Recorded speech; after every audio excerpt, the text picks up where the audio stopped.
السلام علیکم۔ میرے اللہ کا کرم ہو اور آپ سب لوگ شاد رہیں، آباد رہیں، دنیا اور آخرت میں عزت پائیں، یہی میری دل سے آپ سب کے لیے دعا ہے، اور خوب خوب خوب درود پاک پڑھنے والے اور پڑھوانے والے بنیں۔ آج جو ہم لوگ بات کریں گے وہ بات کریں گے نعت خوانی کے اوپر کہ آخر اس کی اصل کیا ہے اور کیا یہ حضور کو پسند ہے اور اس سے فائدے کیا ہوتے ہیں۔ دیکھیے، حضور کے ایک صحابہ ہیں جن کا نام ہے حضرت حسان بن ثابت رضی اللہ تعالیٰ عنہ۔ حضرت حسان کچھ اس طرح فرماتے ہیں حضور کے سامنے موجود ہو کر کہ جس نظر نے دیکھا ان کو ایک نظر، اس نظر کی بصارت پر لاکھوں سلام۔ جب یہ اشعار حضرت حسان بن ثابت رضی اللہ تعالیٰ عنہ کی جانب سے ادا ہوا تو حضور نے ان کو دعا دی، ڈھیروں دعا دی۔ اس طرح سے کافی ساری ہم لوگوں کو ایسی چیزیں، ایسے نغمے ملتے ہیں جو کہ حضور کی محبت میں پڑھے گئے، جیسے کہ جب حضور میرے آقا مولا دو جہاں جب مدینہ تشریف لائے تو قباء، مسجد قباء کی جگہ پر وہاں پر تمام امتی کھڑے ہو گئے، انتظار کرنے لگے ہمارے پیارے آقا آ رہے ہیں۔ سبحان اللہ، کیا شاندار آمد تھی اور کیا شاندار انتظام تھا اور کیا شاندار دلوں میں استقبال تھے۔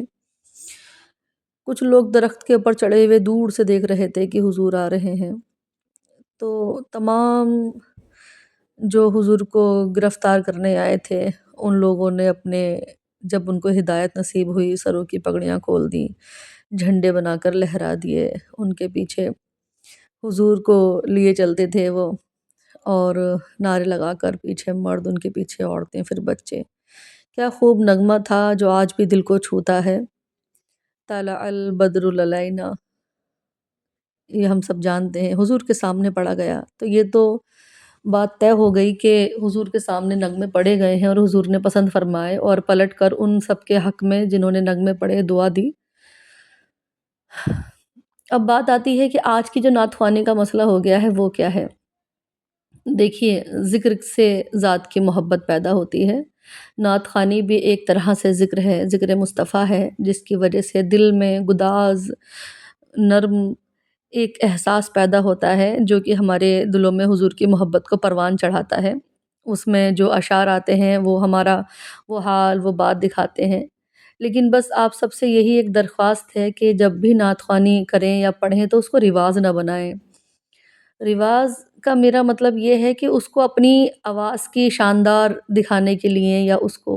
اس انداز سے نہ پڑھیں کہ کوئی باہر والا متاثر ہو، واہ واہ کیا تم نے پڑھا۔ اصل میں وہ آپ کے نفع کے لیے ہونی چاہیے۔ جو الفاظ آپ باہر والوں کو دکھانے کے لیے بیان کر رہے ہیں اس سے پہلے وہ آپ کے دلوں میں اترنے چاہیے۔ سب سے پہلا مقصد نعت خوانی ہو یا ذکر ہو یا حضور پر درود ہو، اس کا مقصد اپنے دل کا فائدہ، اپنی روح کا فائدہ سب سے پہلا ہونا چاہیے۔ باقی جب روح سے کوئی بات، دل سے کوئی بات نکلتی ہے تو عام لوگوں کو تو پسند ہی پسند آتی ہے اور ان کے دلوں کو اثر کرتی ہے، جس کی وجہ سے معاشرے میں تبدیلی پیدا ہوتی ہے۔ جیسے کہ ایک علامہ اقبال صاحب نے جب شعر کہا کہ محمد سے وفا تو ہم تیرے ہیں، یہ جہاں چیز ہے کیا لوح و قلم تیرے ہیں۔